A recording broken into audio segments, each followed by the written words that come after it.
नमस्कार दोस्तों, स्वागत है आप सभी का बीए करो ऑनलाइन चैनल पर। तो आज की इस क्लास के माध्यम से हम देखने वाले हैं बीए फर्स्ट सेमेस्टर जियोग्राफी का पेपर, जिसमें आपको पढ़ना होता है फिजिकल जियोग्राफी यानी कि भौतिक भूगोल। ठीक, तो इसमें बाबू ये पेपर देखिए 24 और 25 का है और ये 26-27 के लिए बहुत ही इंपॉर्टेंट क्वेश्चन है। तो हर एक क्वेश्चन को जो है देखिएगा और सभी को अच्छे से अटेंड कीजिएगा ठीक एग्जाम में। तो यहाँ से देखिए ये जो था बाबू 2 घंटे का इसमें समय दिया गया था और 75 नंबर का ये पेपर होता है। ठीक, और यहाँ पर आपको देखिए सेक्शन ए, सेक्शन बी और सेक्शन सी पूरे आंसर मिलेंगे। तो हमारे साथ बने रहिए, पूरी वीडियो को देखिए और चैनल पर नए हैं तो चैनल को सब्सक्राइब कर लीजिए, वीडियो को लाइक कीजिए और कमेंट में बताइए क्लास आपको कैसा लगा। अगर नोट लेना चाहते तो नोट के लिए आप टेलीग्राम ज्वाइन कर सकते हैं, वहाँ से आपको बिल्कुल फ्री में नोट जो है मिल जाएगा। चलिए क्वेश्चन नंबर 1 है यहाँ पर, अपर्दन शब्द को परिभाषित कीजिए। ये आपका क्वेश्चन ए हो गया। उसके बाद में है दूसरा क्वेश्चन है वलन के प्रकार। तीसरा है बाबू, यहाँ पर देखिए क्वेश्चंस दिखाई नहीं दे रहे, फिर भी प्रयास करेंगे और आगे तो आपको क्वेश्चंस देखना ही। चलिए सीधा आंसर के साथ ही क्वेश्चंस देखेंगे। ठीक, देखिए यहाँ पर दिया गया है अपर्दन। ठीक, तो पहला क्वेश्चन था अपर्दन को परिभाषित कीजिए। ठीक, तो यहाँ पर देखिए अपर्दन जो शब्द है उसे परिभाषित करना था।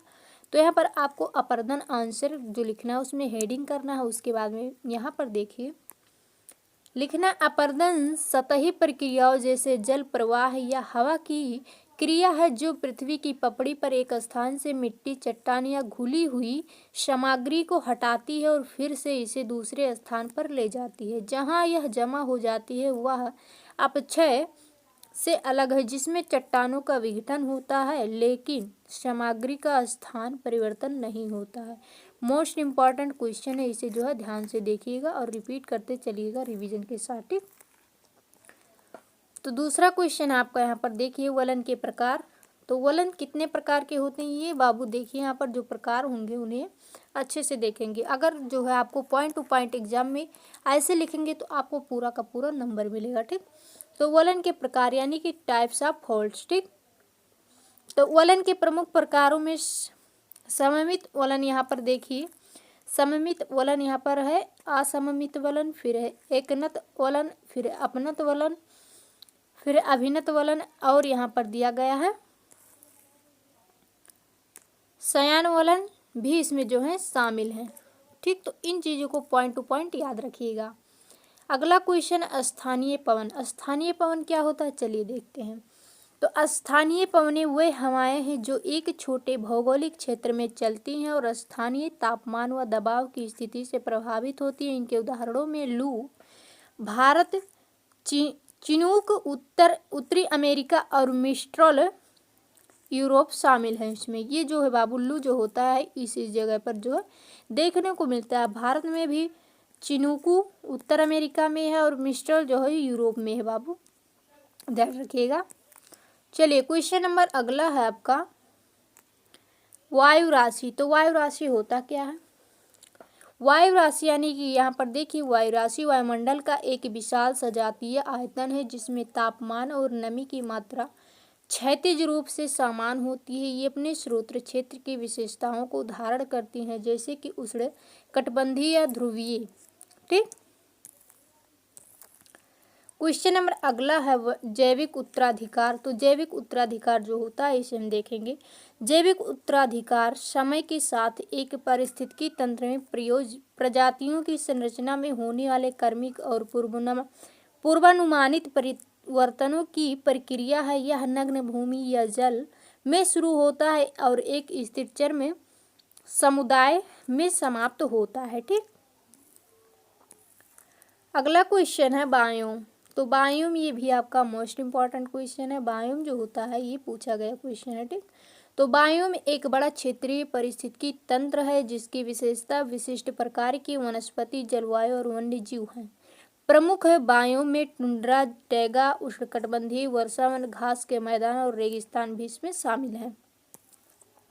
अगर बाबू क्लास अच्छी लग रही है तो फटाफट जो है आप लोग अपनी फ्रेंड के साथ शेयर कर दीजिए और वीडियो को लाइक करके कमेंट कीजिए क्लास कैसा लगा, या फिर किसी और सब्जेक्ट का आपको क्लास चाहिए तो कमेंट में बताइए, आपको बिल्कुल मिलेगा। और कोई भी डाउट है तो आप पूछ सकते हैं।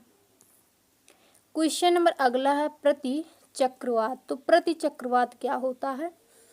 प्रतिचक्रवात एक बड़े पैमाने पर वायुमंडलीय परिसंचरण पैटर्न है, ठीक, जिसमें हवा एक उच्च दबाव वाले केंद्रीय क्षेत्र की चारों ओर बाहर की ओर और नीचे की ओर बहती है। उत्तरी गोलार्ध में हवा दक्षिणावर्त और दक्षिणी गोलार्ध में वामावर्त चलती है, ठीक। क्वेश्चन नंबर अगला है भू संतुलन। तो यहाँ पर देखिए भू संतुलन जो होता है, भू संतुलन वह अवधारणा है जो यह बताती है कि पृथ्वी की क्रस्ट यानी कि जो स्थल मंडल है, स्थल मंडल में विभिन्न घनत्व वाले खंड जैसे महाद्वीप और महासागर तल मेंटल यानी कि दुर्बलता मंडल के ऊपर जो है संतुलन की स्थिति में तैरते हैं।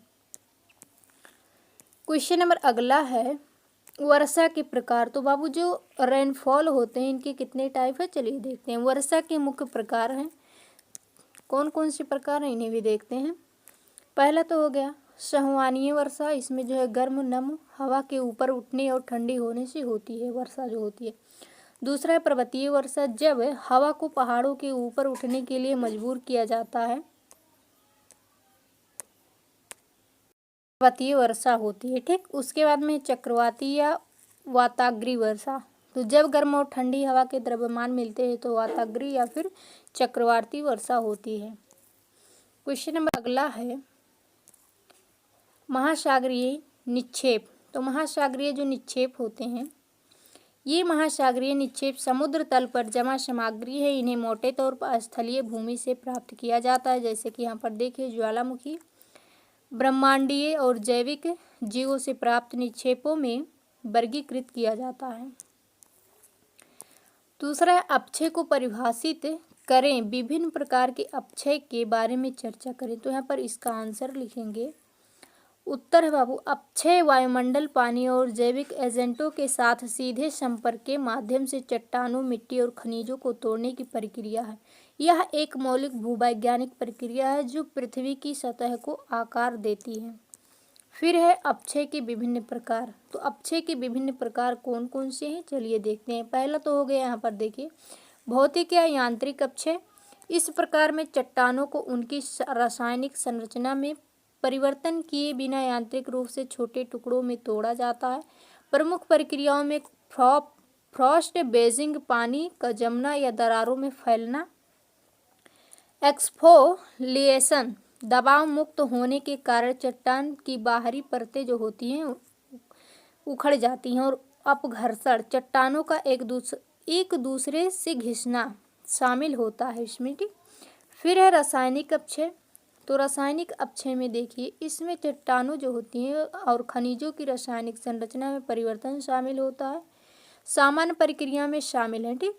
पहला हो गया जल अपघटन। तो जल खनिजों के साथ अभिक्रिया करके मिट्टी जैसे नए पदार्थ बनाता है। दूसरा हो गया ऑक्सीकरण, ऑक्सीजन खनिजों विशेषकर लोहे के साथ प्रतिक्रिया करके जंग का कारण बनती है। फिर हो गया कार्बोनेशन, कार्बन डाइऑक्साइड पानी में घुलकर कार्बोनिक एसिड बनाता है जो चूना पत्थर में कैल्साइट जैसे खनिजों के साथ प्रतिक्रिया करता है। फिर जैविक अपक्षय, इसमें देखिए इसमें जीवित जीवों द्वारा चट्टानों का टूटना शामिल है। उदाहरणों में शामिल हैं पौधों की जड़ों का दरारों में उगना और उनका विस्तार करना, जानवरों का बिल खोदना तथा लाइकेन और काई द्वारा अम्लों का उत्सर्जन करना। फिर तीसरा यहाँ पर क्वेश्चन है विस्फोट की अवधि के आधार पर ज्वालामुखी के प्रकारों की व्याख्या कीजिए। देखिए जो है लघु उत्तरीय प्रश्न है, ध्यान रखिएगा।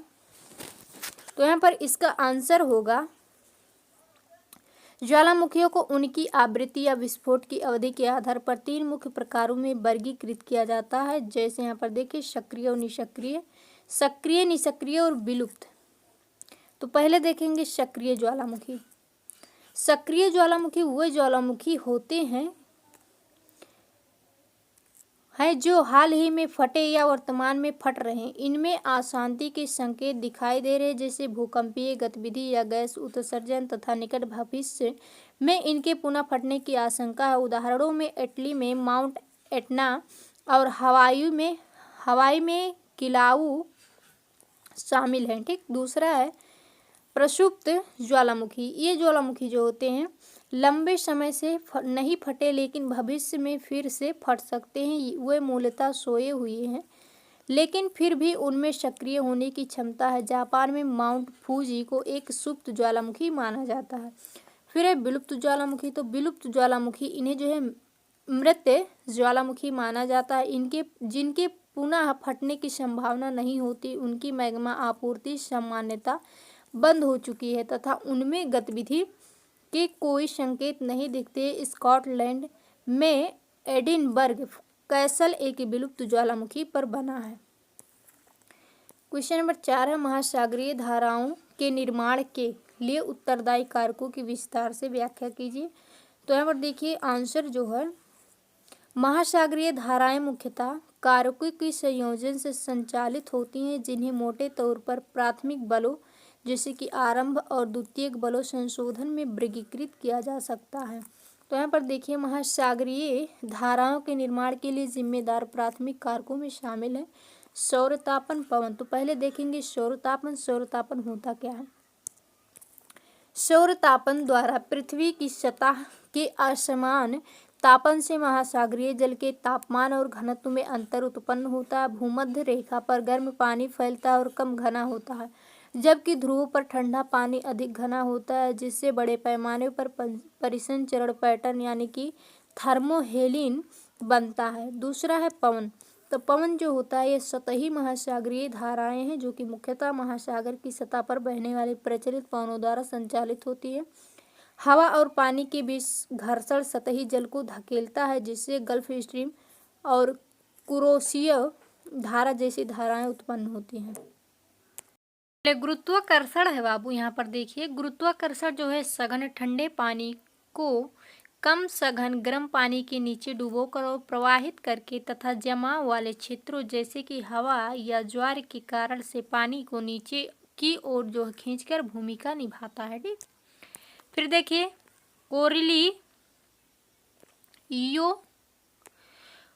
कोरिलियोसिस प्रभाव जो है बाबू, इसे देखेंगे। पृथ्वी के घूमने से बहता पानी विक्षेपित हो जाता है। उत्तरी गोलार्ध में धाराएं दाईं ओर से विक्षेपित होती हैं तथा दक्षिणी गोलार्ध में बाईं ओर से विक्षेपित होती हैं। यह प्रभाव गाइर नामक विशाल वृत्ताकार धारा प्रणालियों के निर्माण में महत्वपूर्ण होता है। ठीक, चलिए क्वेश्चन नंबर 5वां है। क्वेश्चन नंबर आपका 5 है यहाँ पर, भारतीय उपमहाद्वीप के इतिहास में भूवैज्ञानिक काल। और ये क्वेश्चन देखिए बाबू दीर्घ उत्तरीय क्वेश्चन है। यहाँ से आपके जो है हर एक प्रश्न 10 से 15 नंबर के होते हैं। तो ये जो क्वेश्चन है आपको नंबर दिलाने वाले क्वेश्चन है, तो इसे ध्यान से देखिएगा, क्योंकि जो क्वेश्चंस आपके होते हैं नंबर जो उठते हैं बाबू ये दीर्घ और लघु से ही उठते हैं। बाकी जो अति लघु होता है वो 2 से 3 नंबर का होता है, तो उसमें से आधा आपका वैसे ही कट जाता है। ठीक, तो चलिए देखते हैं आंसर इसका। देखेंगे भारतीय क्रेटन लगभग 12.5 करोड़ वर्ष पूर्व प्रारंभिक क्रेटियस काल में गोंडवाना से विखंडित होने लगा था। ठीक, फिर है भारतीय उपमहाद्वीप का भूवैज्ञानिक इतिहास पृथ्वी के इतिहास में एक महत्वपूर्ण काल है।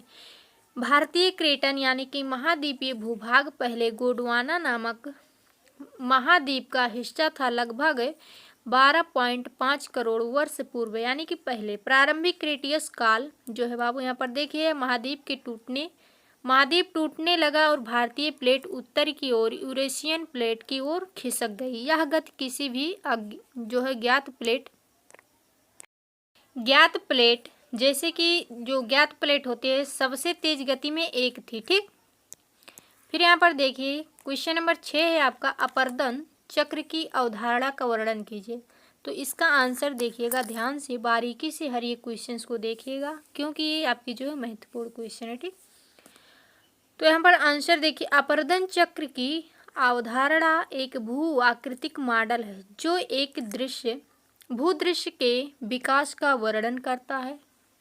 यह आमतौर पर W.M. डेविस द्वारा प्रतिपादित भौगोलिक चक्र या डेविस चक्र को संदर्भित करता है, जिसमें भू आकृतियाँ उत्थान, युवावस्था, प्रौढ़ावस्था और वृद्धावस्था के चरणों से जो है गुजरती हैं।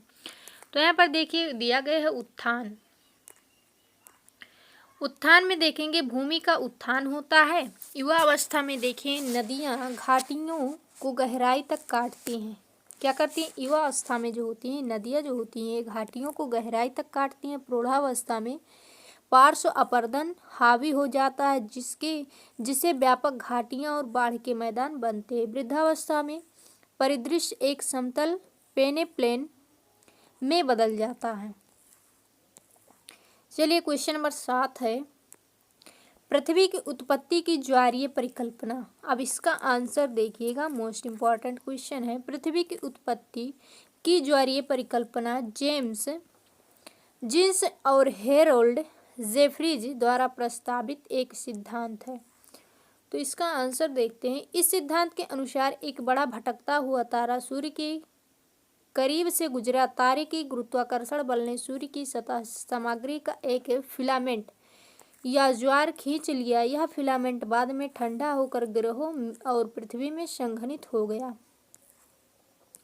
क्वेश्चन नंबर 8 है, प्लेट टेक्टोनिक्स के सिद्धांत की व्याख्या कीजिए। ये क्वेश्चंस काफ़ी बार जो है एग्जाम में रिपीट हुआ, तो इस बार भी आ सकता है। इसका आंसर देखिए, प्लेट टेक्टोनिक्स का सिद्धांत बताता है कि पृथ्वी का स्थल मंडल कई बड़ी और छोटी प्लेटों से बना है जो निरंतर गतिमान रहती है। प्लेट मार्जिन या किनारे वे स्थान है जहां ये प्लेट मिलती हैं और अधिकांश भूवैज्ञानिक गतिविधियां जैसे कि ज्वालामुखी, भूकंप, पर्वत निर्माण इन्हीं क्षेत्रों में अधिकतर होती है। ठीक, फिर अभिसारी सीमाएं। तो अभिसारी जो सीमाएं होती हैं इनमें देखेंगे बाउंड्रीज, जहाँ प्लेटें टकराती हैं जिससे पर्वत श्रृंखला बनती है। यह एक प्लेट दूसरे के नीचे जो है दब जाती हैं। प्लेटें जहाँ जो मतलब जिससे टकराती हैं वहाँ जो है पर्वत श्रृंखलाएं बनती हैं, या फिर एक प्लेट दूसरे के नीचे जो होती हैं दब जाती हैं। दूसरा यहाँ पर देखिए अपसारी सीमाएं। तो अपसारी सीमाएं जो हैं जहाँ प्लेटें एक दूसरे से दूर हटती हैं जिससे नई महासागरीय परत बनती है। चलिए तीसरा देखेंगे रूपांतरित सीमाएं। तो यहाँ पर देखिए रूपांतरित सीमाएं जहाँ प्लेटें एक दूसरे के समांतर फिसलती हैं जिससे तीव्र भूकंप आ जाते हैं। ठीक, तो ये पूरा का पूरा जो है पूरा आपका पेपर हमने जो है कंप्लीट कर दिया है।